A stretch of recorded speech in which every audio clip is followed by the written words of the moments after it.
Halo, ketemu lagi dengan saya, Samuel Mulyono. Kita hari ini akan membahas kompetensi keempat. Kompetensi keempat itu apa sih? Ketemu lagi. Kompetensi keempat adalah kemampuan mengidentifikasi peraturan-peraturan perundangan terkait dengan perlindungan data pribadi di organisasi tersebut. Gitu ya. Deskripsinya adalah kompetensi ini mencakup kemampuan untuk mengidentifikasi peraturan-peraturan perundangan yang relevan dengan perlindungan data pribadi pada organisasi yang dia kelola. Kompetensi ini mencakup pemahaman terhadap dasar hukum, pengaturan mendasar, dan mekanisme yang berkaitan dengan PDP dalam lingkup organisasi tersebut. Nah, ada 3 elemen kompetensi dan kriteria unjuk kerja yang wajib dimiliki oleh DPO tersebut. Yang pertama adalah menentukan peraturan perundangan dan terkait dengan PDP. Ini bicara tentang pengaturan PDP pada peraturan perundang-undangan wajib diidentifikasi sesuai dengan yurisdiksi yang ada pada organisasi tersebut. Jika organisasi tersebut memiliki yurisdiksi yang cukup luas, maka seorang DPO wajib mengidentifikasi peraturan-peraturan apa saja yang wajib dimonitor terkait dengan mekanisme pelindungan data yang ada di organisasi tersebut. Aspek lain dalam hal pengaturan DPO seperti hak subjek data, ketika nanti subjek datanya ada misalkan di luar teritorial yang ada, bagaimana kewajiban pengendalian data, dan bagaimana segala sesuatunya wajib kita mapping sesuai dengan yurisdiksi yang ada terkait dengan organisasi tersebut. Yang kedua adalah menentukan pengaturan mendasar terkait dengan PDP dalam regulasi yang ada. Ini dapat diterjemahkan dalam menentukan pengertian dasar dalam peraturan PDP yang diidentifikasi sesuai dengan hukum yang berlaku, dasar pemrosesan data pribadi yang diidentifikasi sesuai dengan regulasi, maupun juga prinsip-prinsip PDP seperti transparansi, akurasi, tanggung jawab, itu wajib diidentifikasi sesuai dengan regulasi yang ada, jurisdiksi yang ada di organisasi tersebut. Nah, yang ketiga adalah terkait dengan menentukan mekanisme PDP. Nah, DPO wajib bisa menentukan tugas, kewenangan lembaga kaitannya dengan organisasi tersebut. Jadi organisasi tersebut pertanggungjawabannya, kewenangan terkait dengan kewenangan-kewenangan dimiliki oleh lembaga PDP itu harus dilakukan secara sesuai dengan ketentuan-ketentuan regulasi yang ada di yurisdiksi yang ada di organisasi tersebut, maupun dari sanksi menentukan mekanisme bagaimana memitigasi atas sanksi-sanksi yang ada, maupun terkait dengan kewajiban-kewajiban hukum yang memang dimiliki pada masing-masing yurisdiksi yang ada. Selanjutnya yang kita akan bahas adalah terkait dengan contoh-contoh langkah-langkah pelaksanaan terkait dengan kompetensi keempat ini. Kita akan bahas dari dua sisi, baik dari sisi data controller maupun data processor. Nah, bagian pertama yang kita akan bahas adalah dari sisi data controller. Nah, langkah-langkah pelaksanaan yang biasanya dimiliki oleh DPO dari seorang data controller. Yang pertama, dia melakukan identifikasi peraturan yang berlaku. Nah, langkah-langkahnya, misalkan contoh itu di Indonesia, DPO akan melakukan pengajian terkait dengan undang-undang PDP, peraturan, kalau bisa karena itu bicara tentang financial service, maka dia akan melihat peraturan OJK terkait, atau kalau dia payment, dia melakukan review terkait dengan peraturan Bank Indonesia terkait dengan pengelolaan data pribadi, baik dari sisi nasabah maupun karyawan. Nah, dia akan melakukan pengajian dan dia akan mulai menerjemahkannya, kesesuaiannya sesuai dengan prinsip-prinsip utama dalam regulasi maupun secara legalitas, maupun terkait dengan mekanisme beberapa prinsip pelindungan data seperti transparansi, akurasi, dan keamanan data yang ada. Nah, implikasinya dengan dia membuat sebuah daftar kewajiban berdasarkan pasal UU 53 misalkan di Undang-Undang PDP terkait dengan penunjukan pejabat PDP.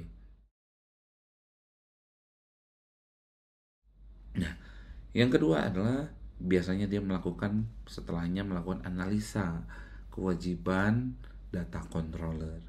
Dia mengidentifikasi tanggung jawab organisasi sebagai pengendali data itu di mana saja, termasuk dalam proses pengumpulan, pemrosesan, penyimpanan, maupun penghapusan data. Dia mengidentifikasi apakah memang organisasi yang dia kelola tersebut sudah memiliki mekanisme yang cukup. Nah, selanjutnya dia akan memastikan apakah organisasi telah memiliki dasar hukum yang tepat, akurat untuk setiap pemrosesan data yang dilakukan.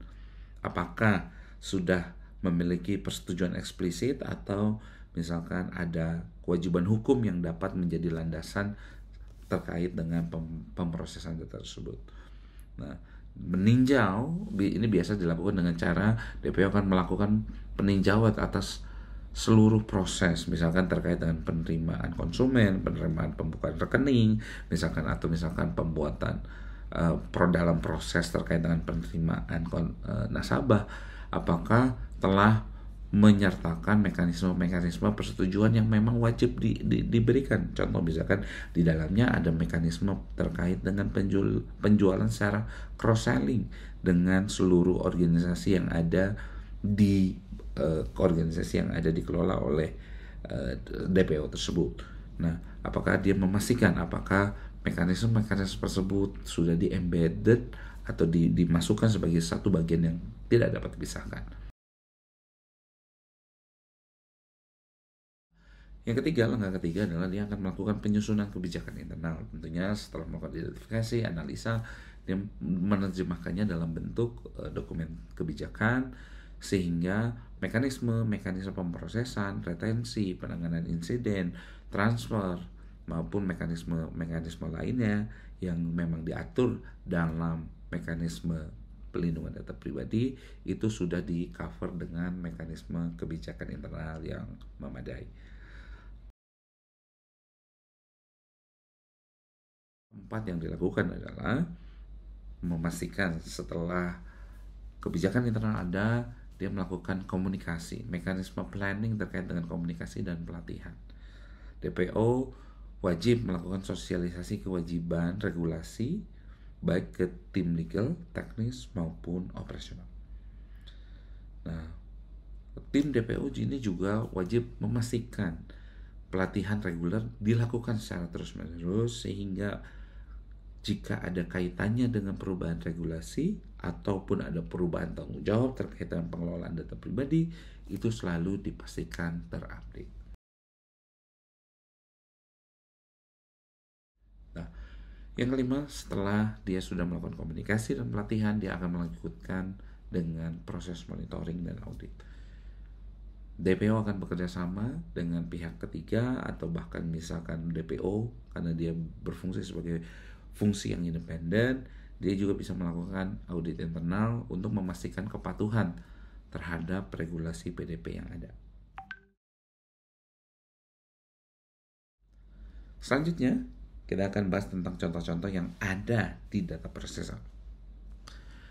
Yang pertama, seorang DPO dalam data processor, tentunya pertama dia akan melakukan identifikasi peraturan yang relevan terkait dengan mekanisme yang dimiliki. Karena dia adalah seorang data processor, karena organisasi yang dia kelolanya adalah data processor, dia perlu melakukan analisa kontrak yang dimiliki oleh data processor tersebut. Kira-kira kontrak-kontrak yang dimiliki dengan data controller yang ada sudah memiliki dan implikasinya terkait dengan pemenuhan kewajiban hukumnya itu seperti apa. Dia akan melakukan identifikasi terlebih dahulu, termasuk hal-hal yang memang kaitannya dengan kebutuhan terkait dengan data controller. Selanjutnya dia akan melakukan pemetaan aktivitas pemrosesan data. Tentu dia melakukan pemetaan aliran data pribadi yang diproses. Data controller juga akan membantu melakukan mapping terkait dengan mekanisme pemrosesannya, penyimpanannya, penghapusannya, sehingga diagram alir terkait dengan data pribadi yang diproses itu dapat digambarkan dalam sebuah pemrosesan, sebuah dokumentasi yang jelas. Nah, setelah itu dia akan melakukan pembentukan kebijakan operasional yang internal untuk memastikan seluruh prosesnya tercover.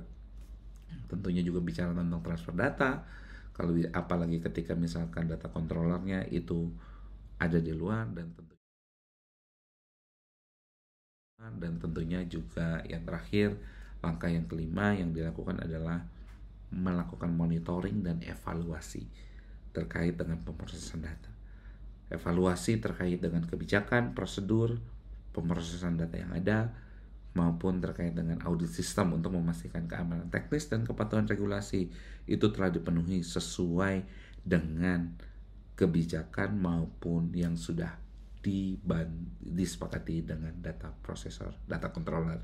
Yang langkah ini memastikan data controller maupun data processor akan mematuhi regulasi PDP yang relevan dan akan bisa memastikan bahwa data pribadi yang diproses itu dapat dijaga keterkaitannya, dapat dipastikan keamanannya, dan dipastikan keterjagaan. Demikian pembahasan kita mengenai langkah-langkah seorang DPO mengidentifikasi peraturan perlindungan data pribadi sebagai bagian dari kompetensi yang ada di SKKNI 103. Dengan memahami regulasi yang berlaku dan menerapkannya secara efektif, organisasi dapat memastikan kepatuhan, keamanan, dan kepercayaan publik. Terima kasih telah menyaksikan video ini. Jangan lupa subscribe agar tidak ketinggalan informasi yang menarik lainnya. Sampai jumpa di video berikutnya.